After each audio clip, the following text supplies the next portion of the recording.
इन मंदिरों की इमारतें नागर या उत्तर भारतीय शैली में बनी हैं। 13वीं शताब्दी के बाद लंबे समय तक खजुराहो मंदिर गुमनामी में रहे। 19वीं सदी के मध्य में ब्रिटिश सेना के कैप्टन टी.एस. बर्ट ने इन्हें खोजा। इसके बाद इन आश्चर्यजनक स्मारकों के पुनरुद्धार का काम आरंभ हो सका। यहाँ 3 मंदिर समूह हैं, जिनमें पश्चिमी समूह, पूर्वी समूह और दक्षिणी समूह है, लेकिन हम पश्चिमी समूह पर अधिक विस्तार से बात करेंगे। 9वीं से 11वीं सदी तक खजुराहो चंदेल राजाओं की राजधानी था। उनके राज्य का दायरा वर्तमान के मध्य प्रदेश और छत्तीसगढ़ तक फैला था।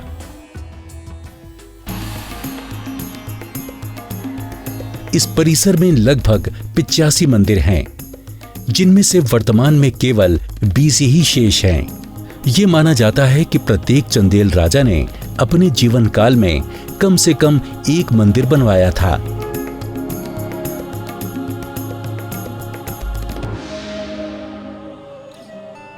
खजुराहो अपनी कामुक मूर्तियों के लिए जाना जाता है, लेकिन असल में इस परिसर में कामुक मूर्तियां केवल 2% ही हैं। उस समय की वास्तुकला की बौद्धिकता और समरूपता वाकई अनोखी रही होगी। यहाँ ब्राह्मणवादी और जैन दोनों धर्मों के मंदिर हैं। इन्हें पांडु, गुलाबी और पीले रंगों के बलुआ पत्थरों से निर्मित किया गया था। चंदेल राजाओं ने इनका निर्माण हजारों मूर्तिकारों, वास्तुकारों और राजकीरों की मदद से करवाया था।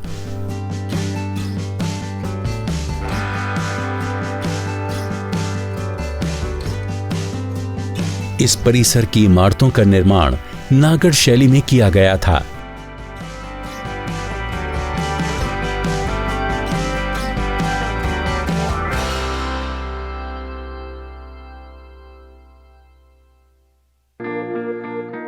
खजुराहो परिसर में इमारतों के अनेक समूह हैं। हम केवल कुछ ही इमारतों की शैलियों पर बात करेंगे। इस परिसर के विशाल मंदिरों में से एक कंद्रिया महादेव मंदिर है। इस परिसर के अनेक मंदिरों की मुख्य विशेषता इनका मधुमक्खी आकार वाला केंद्रीय शीर्ष है, जिसे शिखर कहते हैं, जिसका शीर्षतम बिंदु मुख्य देवता के ऊपर स्थित होता है। इसके आसपास छोटे सहायक शिखर होते हैं, जिन्हें उरु श्रृंगा या मध्यवर्ती टावर कहा जाता है। इन्हें इस प्रकार से बनाया जाता है कि प्राकृतिक रूप से शिखर आंखों से उच्चतम बिंदु पर दिखे। ऊंचे उठे हुए आधार अधिष्ठान पर इन्हें स्थापित करने के कारण आंखों को और ऊपर उठाना होता है। इससे इन्हें बहुत दूर से भी देखा जा सकता है। हम परिसर में विभिन्न मंदिरों में शिखरों की भिन्नता को समझ सकते हैं। हम देख सकते हैं कि इमारत की योजना शुरुआत से ही वर्गाकार रूप में की गई थी। अक्सर केंद्रीय शाफ्ट के आसपास ऐसे ही समान शाफ्टों को दोहराया जाता है, जिससे फव्वारे जैसा शानदार दृश्य पैदा होता है। मंदिर के सभी खंड आपस में आंतरिक और बाहरी तौर पर अंतः संबंधित होते हैं। सामान्यतः ऐसा पूर्व से पश्चिम की ओर देखा गया है। प्रत्येक मंदिर का प्रवेश द्वार अर्ध मंडप कहलाता है। इसके बाद हॉल या मंडप स्थित होता है, फिर वेस्टिब्यूल या अंतराल स्थित होता है और अंत में गर्भगृह या पवित्र स्थान होता है। अनिवार्य रूप से अभिविन्यास और अंतिम संरचना की योजना एक समान बनाई जाती है। मंदिर डिजाइनों में एक रूपता के आधार पर एक कोड निर्मित होता था। इसे पूरे क्षेत्र में दोहराया जाता था और इसमें निर्माण की गहरी समझ आवश्यक होती थी। नागर मंदिर के शीर्ष को मेहराबों से सजाया जाता है, जिन्हें गवक्ष कहते थे। ये यथार्थ मेहराबें नहीं थीं, जिसमें कि मेहराबों के हिस्से अपने भार को स्वयं वहन करते थे। खजुराहो मंदिरों की मेहराबों को कौर बेलिंग तकनीक से बनाया गया था। इसमें पत्थरों को एक के बाद एक थोड़ा आगे बढ़ाकर रखा जाता है। जिससे एक सपाट निर्माण तैयार होता है। मंदिर शिखर को आमलक से रोका जाता था। ये पत्थर की एक चकती होती है जिसके किनारे पर उभार होता है। एक व्याख्या के अनुसार आमलक कमल को प्रदर्शित करता है और ये देवता के लिए एक प्रतीकात्मक सिंहासन होता है। दूसरी व्याख्या के अनुसार ये सूर्य का प्रतीक है और इसे दैवीय दुनिया का प्रवेश द्वार कहा जाता है। आमलक पर कलश या स्तूपिका का ताज होता है जिस पर अक्सर मंदिर ध्वज को फहराया जाता है।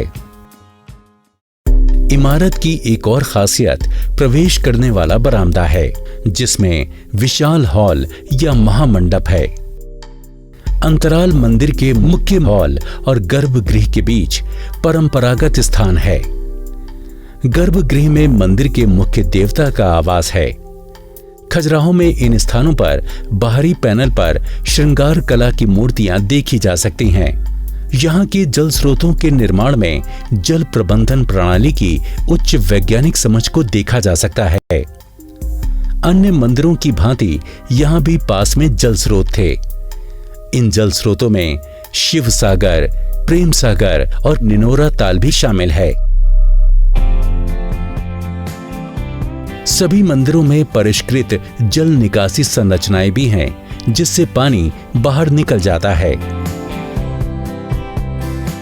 हम इस परिसर के अन्य आश्चर्यजनक तथ्यों पर विस्तार से बात कर सकते हैं, लेकिन हम एक और अनोखे मंदिर की ओर रुख करते हैं। तुंगभद्रा के तट पर स्थित शानदार स्थल हम्पी हमारा आखिरी पड़ाव होगा।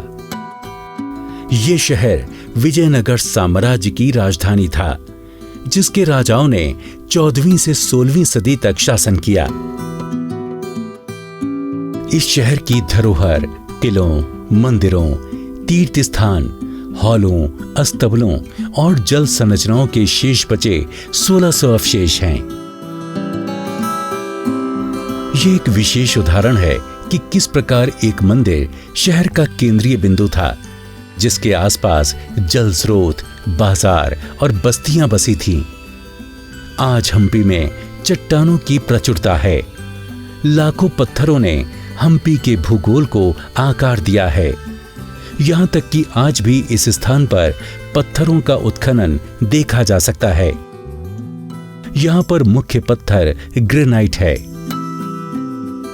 सामान्यतः मंदिरों में उपयोग होने वाले पत्थरों की तुलना में यह अधिक कठोर पत्थर है, लेकिन इस पत्थर की भरमार होने के कारण ये एक किफायती विकल्प था। इस मंदिर के निचले हिस्से को ग्रेनाइट पत्थरों से बनाया गया है, जबकि ऊपरी हिस्से के लिए टेराकोटा का उपयोग किया गया था।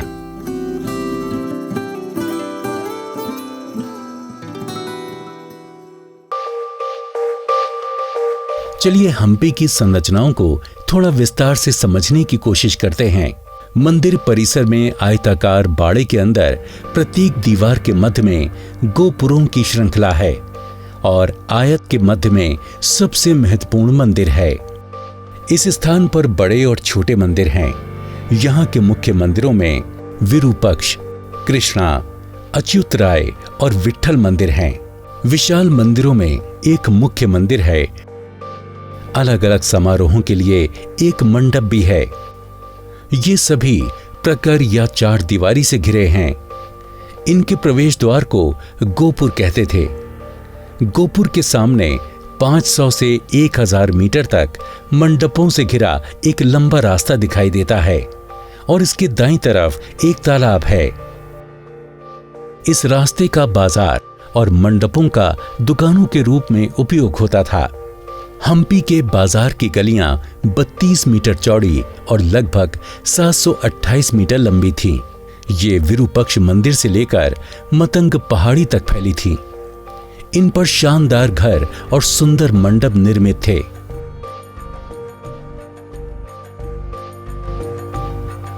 हम्पी बाजार के पश्चिमी सिरे पर भव्य विरूपक्ष मंदिर स्थित है। यह हम्पी का सबसे पुराना मंदिर है और ऐसा माना जाता है कि इसका निर्माण 15वीं सदी में किया गया था। इस पर 50 मीटर ऊंचे गोपुरम का प्रभुत्व था।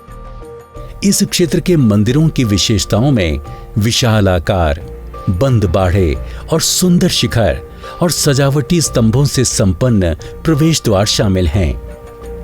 प्रवेश द्वारों पर गगनचुंबी गोपुरों का निर्माण विजयनगर के राजाओं ने आरंभ किया था। इन्हें आमतौर पर राय गोपुर भी कहा जाता है। पत्थर के रथ के रूप में गरुड़ मंदिर उत्कृष्ट कला का एक अच्छा नमूना है। नरसिंह, गणेश और वीरभद्र की विशाल मूर्तियां भी यहां पर देखी जा सकती हैं। हम याद कर सकते हैं कि किस प्रकार ये मंदिर प्राचीन समय में सामाजिक केंद्र थे, जहां लोग एकत्र होते थे।